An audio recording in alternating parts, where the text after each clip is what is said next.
বন্ধুরা, আমরা আমাদের বাংলা স্বরবর্ণ এবং ব্যঞ্জনবর্ণ সম্পর্কে জেনেছি। এখন আমরা একটি খুবই মজাদার জসীমউদ্দিন রচিত একটি কবিতা পড়ব।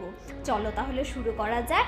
যে কবিতাটি আমরা পড়ব সেটির নাম হচ্ছে মামাবাড়ি। লিখেছেন জসীমউদ্দিন। আয় ছেলেরা, আয় মেয়েরা, ফুল তুলিতে যাই, ফুলের মালা গলায় দিয়ে মামা বাড়ি যাই। ঝড়ের দিনে মামার দেশে আম কুড়াতে এসো, পাকা জামের মধুর রসে রঙিন করি মুখ। মামা বাড়ি যেতে আমাদের প্রত্যেকেরই কিন্তু খুব মজা লাগে, তাই না বন্ধুরা? তোমরা তোমাদের মেইন বইয়ে এই ধরনের একটি ছবি দেখতে পেরেছো তো বন্ধুরা? এই তো মামাবাড়ি কবিতাটি কিন্তু ছোট সময় আমার খুবই প্রিয় ছিল।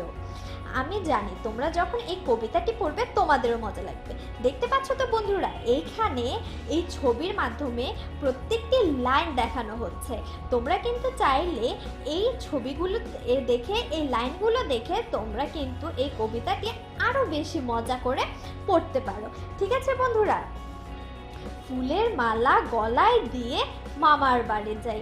ফুলের মালা গলায় দিতে কিন্তু আমাদের সবারই খুব ভালো লাগে, তাই না বন্ধুরা? তো আমি আশা করব তোমরা বাসায় এই মামাবাড়ি কবিতাটি বারবার পড়বে। ঝড়ের দিনে মামার দেশে আম কুড়াতে এসো, পাকা জামের মধুর রসে রঙিন করি মুখ। ঝড়ের দিনে কিন্তু অনেক আম পড়ে, তাই না বন্ধুরা?